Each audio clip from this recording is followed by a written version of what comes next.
Faisons l'homme à notre image, selon notre ressemblance, et qu'il domine sur les poissons de la mer, sur les oiseaux du ciel, sur le bétail, sur toute la terre et sur tous les reptiles qui rampent sur la terre. Dieu créa l'homme à son image, et il le créa à l'image de Dieu. Il créa l'homme et la femme. Dieu les bénit, et Dieu leur dit, soyez féconds, multipliez et remplissez la terre, et la sujettissez, et dominez sur les poissons de la mer, sur les oiseaux du ciel, et sur tout animal qui se meut sur la terre. Et Dieu dit, voici, je vous donne toute herbe portant de la semence, et qui est à la surface de toute la terre, et tout arbre ayant en lui du fruit d'arbre et portant de la sémence. Ce sera votre nourriture. Et à tout animal de la terre, à tout oiseau du ciel, et à tout ce qui se meut sur la terre, ayant en soi un souffle de vie, je donne toute herbe verte pour nourriture. Et cela fut ainsi. Dieu vit tout ce qu'il avait fait, et voici, cela était très bon. Ainsi, il y eut un soir et il y eut un matin. Ce fut le 6e jour. Regardez, Dieu donne à tout ce qui se meut de la verdure comme nourriture. Comme nourriture. Voilà, nous avons parlé des plantes, des animaux qui se meuvent. Mais on dit, il donne à tout ce qui a en eux un souffle de vie. Le souffle de vie te permet de te mouvoir. On parle de l'âme, n'est-ce pas? On parle de l'âme. L'animal peut se mouvoir à cause de l'âme. Maintenant, Dieu donne à l'animal quoi à manger? De la verdure. Et regardez l'homme maintenant, tel qu'on a fait le récit concernant l'homme. Est-ce qu'on retrouve en l'homme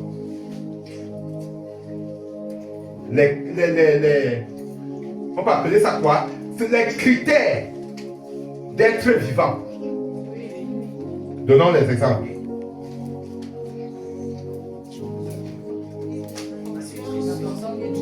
Nutritionnel déjà, à la fin, non? Oui, avant la nutrition, on a parlé de quoi? La reproduction. Déjà la reproduction, la nutrition. Vous n'avez pas compris la notion de domination? Mais pour dominer, il faut entrer en relation, non? Oui.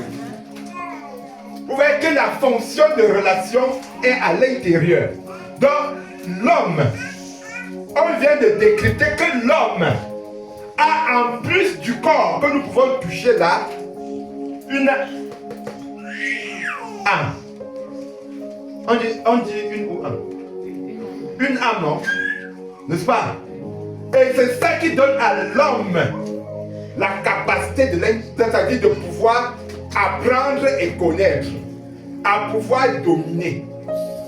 L'homme a des émotions, l'homme a des sentiments, l'homme a une volonté. Oui. Nous avons eu de la volonté avant de nous retrouver ici aujourd'hui. Voilà ce qu'il faut connaître déjà de l'homme. Maintenant, si on s'arrête là, ça veut dire que l'homme est encore comme un animal. En 2 dimensions. Mais non, l'homme ne s'arrête pas là. L'homme est un être supérieur à l'animal, est un être vivant supérieur à toutes les autres catégories d'êtres vivants. C'est pour cette raison Dieu lui donne la domination. Il est au-dessus. Et il est créé en dernière position parce que tout ce qui a été créé pour lui. Dieu crée la plante, il crée les animaux, il couronne par l'homme. Il a tout apprêté avant d'amener l'homme à l'existence. Dieu a tout apprêté avant d'amener l'homme à l'existence. Alors, on va aller plus loin. Nous allons, quand on entre dans Genèse 3, on voit quand l'homme a péché. Qui appelle l'homme? Dieu l'appelle. Dieu, quand il arrive au jardin, est-ce qu'il entre en relation avec les animaux? Non. Il n'entre pas en relation avec les animaux, il ne cause pas avec les animaux. Mais il laisse le soin à l'homme, non? Il laisse le soin à l'homme de causer avec les animaux. Mais quand Dieu arrive, il appelle Adam. Est-ce qu'Adam répond? Adam répond. Comment est Dieu? Quand nous sommes au jardin d'Éden, Dieu est descendu là-bas physiquement avec un corps? Non, Dieu est esprit. Si nous pouvons dire que Dieu s'est manifesté en chair, c'est en la personne de Jésus-Christ. Dieu est esprit. C'est pour cette raison que Jésus pouvait dire dans Jean 4 que l'heure est venue où les vrais adorateurs adoreront le Père en esprit et en vérité. En esprit parce que Dieu est esprit. Alors, Adam et Ève entraient donc en communion avec Dieu de quelle manière? Si Dieu est esprit, et quand Dieu déclare, faisons l'homme à notre image et à notre ressemblance, il n'a pas dit à l'animal, créons les animaux à notre image et selon notre ressemblance. Non. C'est parce que il y a une particularité. Et, comme je vous ai dit, l'homme entre en relation avec Dieu. Parce qu'il est créé à l'image de Dieu. Dieu qui est esprit. Quand Dieu parle à notre image et selon notre ressemblance, quand il ne parle pas de la chair. Et c'est pour cette raison que nous allons voir que les dimensions de l'homme, les dimensions des êtres vivants sont proportionnelles c'est-à-dire à leur sphère d'action et de vie. La plante a un corps, c'est ça qui l'amène à rester sur la terre et à vivre de la terre. Parce que le corps nous connecte au physique, au terrestre. Le corps. Maintenant, l'âme, la plante n'en a pas. L'âme que l'animal a et que l'homme a amène l'homme maintenant à entrer en relation avec les autres êtres vivants qui ont l'âme.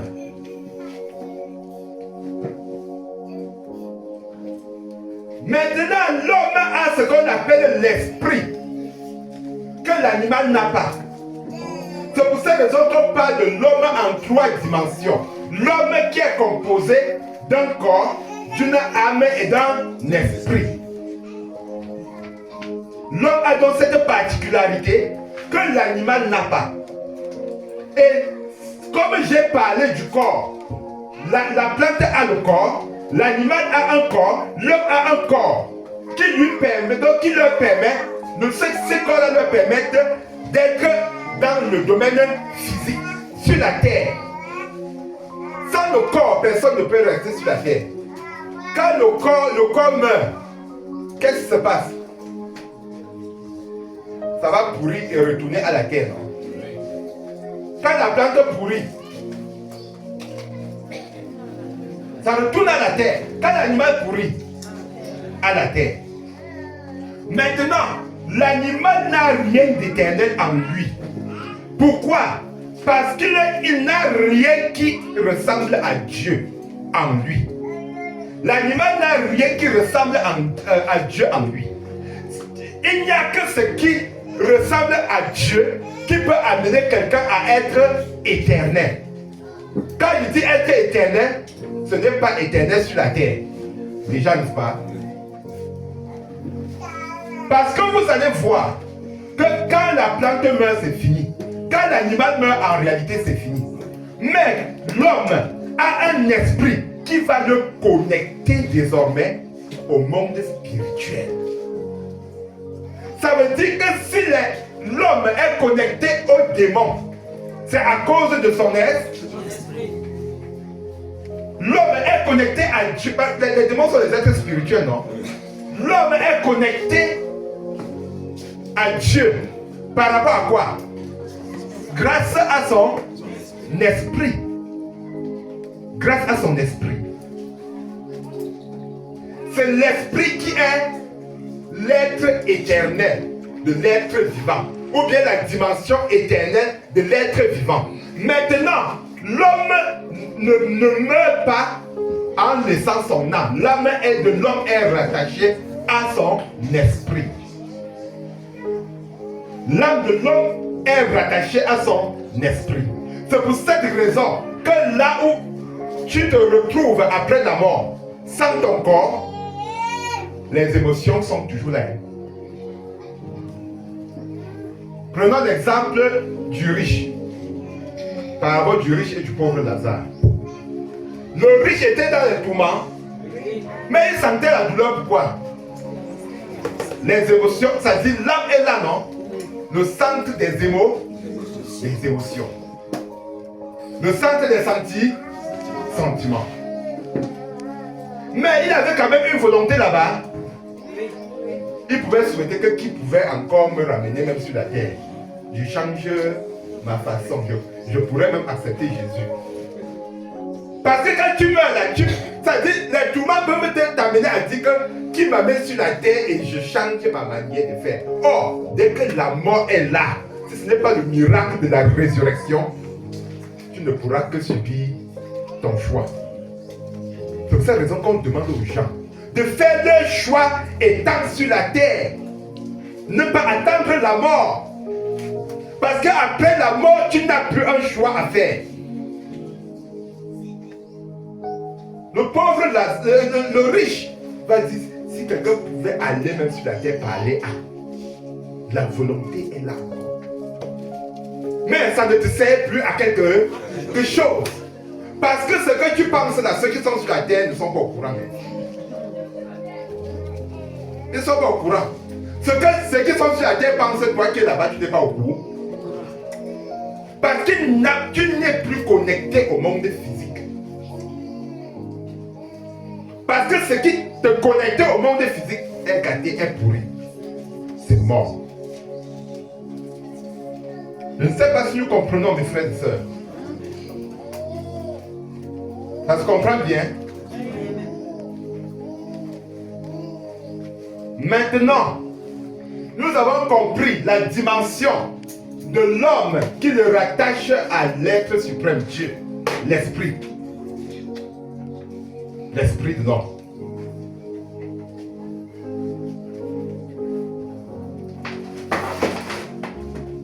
Nous avons dit, l'homme et la femme ont une seule différence. On dit que Dieu les créa homme et femme, non? S'il parle qu'il a créé l'homme à son image et à sa ressemblance, il les créa homme et femme. Ça veut dire que quoi? La femme est aussi à l'image et à la ressemblance de Dieu. Parce que la femme possède en elle également un esprit.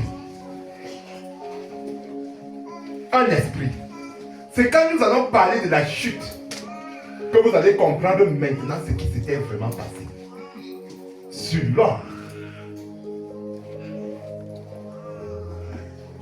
La femme, entre la femme et l'homme, il y a quelle différence, mes frères et sœurs? La différence réside au niveau de la morphologie. J'ai vu dans les réseaux sociaux un homme qui fait pousser ses fesses. Il dit que c'est le sport. Son sport, c'est que couper. Comme s'il était aux toilettes puis chier. Couper. Vous avez vu le monsieur là? Hein? Il ne parle que le cycliste. Hein? Pour montrer comment ses fesses poussent. Et il prend les femmes des gens pour les former. Avec pousser les fesses. Et je vois aussi les hommes dedans. Non, laissez son nom. Je ne sais pas son nom. C'est pas bizarre? Mais en réalité, la différence entre l'homme et la femme réside au niveau de la morphologie. Tu n'as pas besoin de trop réfléchir pour dire que voici une femme, voici un homme. La morphologie. Bien qu'aujourd'hui, à cause de la perversion, à cause de ce que l'ennemi a fait, l'homme parvient à se définir femme. Et la femme parvient à se définir